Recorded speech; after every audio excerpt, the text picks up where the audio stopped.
주택 10채 중에서 7채가 B아파트, 즉 빌라 중심으로 비중이 커지고 있습니다. 그래서 올해 상반기에 연립 다세대 단독 다가구 매매 비중이 73%예요. 지난해는 59%에 그쳤는데 비싼 아파트 대신에 빌라 중심의 매수세가 늘어나는 부분입니다. 자, 물론 여러 가지 그 원인이라 따진다면 굉장히 많겠지만 일단 금리 인상도 굉장히 큰 원인이 될 수 있다 라는 부분입니다. 그래서 대출을 좀 덜 끼고 집을 사기는 데 있어서 아파트가 너무 가격이 오르다 보니 그야말로 이제 비아파트를 살 수밖에 없는 그런 상황도 큰 원인이 될 수 있는 부분이고요. 그리고 이런 것도 또 무시 못할 거예요.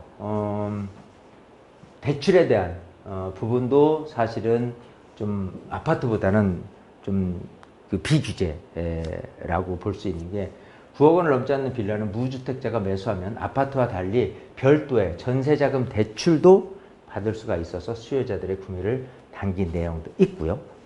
자, 빌라가 영원한 빌라냐? 그렇지 않죠. 정비사업에 대한 기대치도 있는 게 사실입니다. 재개발, 그죠?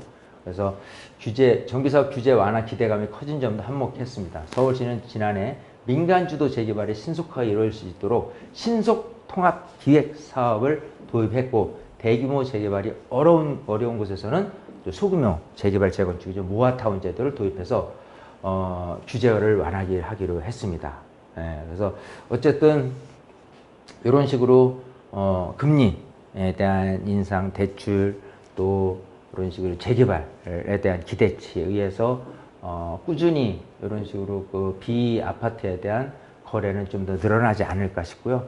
또 이 빌라가 어디에 있느냐에 따라서도 그게 정말 좋은 조건의 재개발 가능성까지만 있다고 한다면 그것도 또 다른 재테크 수단으로도 잘 활용될 수 있다라고 여겨집니다. 자, 집값 부담에 서울을 떠나 분양가 상한제 개편에 사할 서울 가속하나. 자, 최근 1년 서울을 벗어나서 사는 10명 중에서 6명은 경기도로 전입을 하는 추세가 됐습니다. 서울 아파트의 평균 매매 가격이 평균이 11억 5천만 원이에요. 자, 분양가는 최대 4% 상승했고요. 탈서울 행렬이 계속해서 이어지고 있는 상황에 놓여 있습니다. 자, 이거죠. 뭐 직장인 강모 씨 46살이시네요. 주말마다 경기 안양과 광명, 의왕 등 수도권 아파트 단지를 돌고 있다. 강 씨의 직장은 서울 여의도이지만 치솟은 서울 집값과 전세값을 감당할 수가 없기 때문에 탈서울을 결정했기 때문이다. 이런 분들 굉장히 많죠. 자, 어쨌든 대출을 아무리 많이 받더라도 서울에서 내 집을 마련하는 게 사실상 불가능하다. 그래서 직장이 서울이라 고민을 많이 했지만 집값과 전세값이 너무 올랐고 금리도 인상되면서 경기도 쪽으로 이사할 계획이다 라고 얘기를 하시는 분들이 많죠. 의외로 계속해서 이런 추세는 늘어날 것이다 라고 여겨집니다. 그래서 이런 탈서울 현상이 가속화되면서 서울 인구도 줄었어요.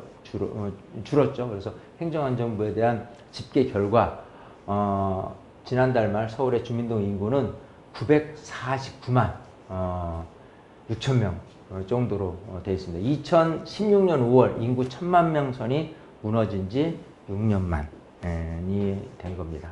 그래서 이런 식으로 시장 분위기는 이렇게 가고 있다. 그럼 반대로 생각하면 그래, 경기도가 서울을 벗어난 게 대세일 거야 라고 생각하지만 반대일 수 있다는 거죠. 더욱더 서울 중심에 대한 선호도가 높아질 수밖에 없다라고 생각하기 때문에요. 어떤 투자적인 관점에서 본다면 그래도 서울을 갖고 계신 분들은 지켜 있고, 그리고 또 내 집 마련을 생각하신 분들은 사실은 타월 서울보다도 악착같이 규제가 조금씩 풀리고, 특히 이제 대출이라는 부분이 한다면 좀 물론 이제 과도한 금리 인상 때문에 좀 걱정이 될 수는 있겠지만 적절한 대출을 활용을 해서라도 꼭 서울에 집을 사는 게 좀 더 유리한 경우가 아니겠느냐라는 좀 반대적인 상황도 한번 생각을 해볼 수 있는 기회가 아닌가 생각을 합니다. 예, 그래서 자, 뭐 똑같은 내용이에요. 서울의 집값, 전세값이 좀처럼 꺾이지 않고 분양가 상한제 개편에 따른 분양가 상승 등으로 탈서울 현상이 더욱 거세질 수 있다. 이건 트렌드이고요. 집값이 서울에 비해 비교적 저렴하면서도 서울과 가까운 수도권 중저가 아파트를 향한 주택 수요가 늘어날 것이다 라고 설명을 했습니다. 계속해서 이제 금리에 대한 내용으로 가고 있습니다. 그럼 그 금리가 언제까지 계속 갈 거냐인데, 사실 지금 미국의 이제 금리 인상 또 대적인 요소도 빼놓을 수가 없거든요. 예, 그래서 어느 정도까지는 금리가 좀 오를 수밖에 없다. 지금 기준 금리가 아마도 2.5를 좀 넘어설 게 이제 올해 안에서는 그렇게 될 것 같다는 예상을 하고 있으니까. 그렇다고 기준금리가 3.0 이상 이렇게 가기에는 사실은 버거운 부분이 많이 있어요. 왜냐하면 주택을 담보로 이렇게 대출을 일으키신 분들도 있지만, 기업 대출을 통해서 이제 회사 운영하는데 차질을 빚는 거로 따진다면은 굉장히 금리를 마구 올릴 수만은 없는 게 대한민국 현실이 아닌가 생각이 되니까요. 뭐 좀 지켜봐야 되겠지만은 어느 정도 금리 인상은 좀 감수를 해야 되겠다, 이런 생각이고, 그래서 그런지 이자보다 차라리 월세가 싸다. 이제 월세 비율로 이렇게 계산을 해보면 합법적, 그러니까 어떤 그 전세 보증금에서 월세로 전환되는 비율은 2.5%예요. 예. 근데 시장에서는 보면은 실제 2.5%보다도 한 3% 정도를 이렇게 차지하고 있는 것 같아요, 전세 보증. 근데 만약에 대출을 일으켰는데 금리가 3% 이상이다 라고 한다면은 차라리 월세가 나을 거 아닙니까? 예. 그래서 차라리 전세 보증금의 이자를 감당하는 것보다는 차라리 월세로 늘어나는 것도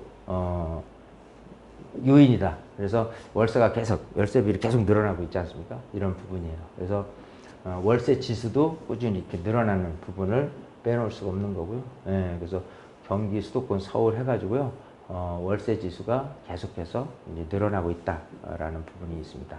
자, 월세 계약 증가 추세 이어질 거, 금리 안정돼도 전월세 비율 5대5 한동안은 유지할 것이다 라고 얘기를 하고 있습니다. 예. 자, 금리 인상으로 인해 주택 구매를 위해 받은 대출이자가 부담되는 임대료도 있을 것이다. 이자, 세금 등을 충당하기 위해 고정적인 수익이 필요한 임대인이 월세로의 전환을 요구하는 경우도 배제할 수 없다. 맞죠? 예. 그래서 임대인 측면에서도 월세를 요구할 것이고, 임차인 측면에서도 차라리 고금리의 이자를 감당하기보다는 월세가 더 유리할 수도 있다라고 이제 전체적인 시장 흐름이 그렇게 가고 있다는 거예요. 임대인 입장에서도 세금 등의 비용을 충당하기 위해 월세로 받기를 원할 수 있다라고 얘기를 하고 있습니다. 예. 오늘도 이걸 끝으로 부동산, 쏙쏙 부동산 뉴스를 좀 들여다봤습니다. 계속해서 좋은 뉴스를 알기 쉽게 여러분들한테 알려드리도록 하겠습니다. 마치겠습니다.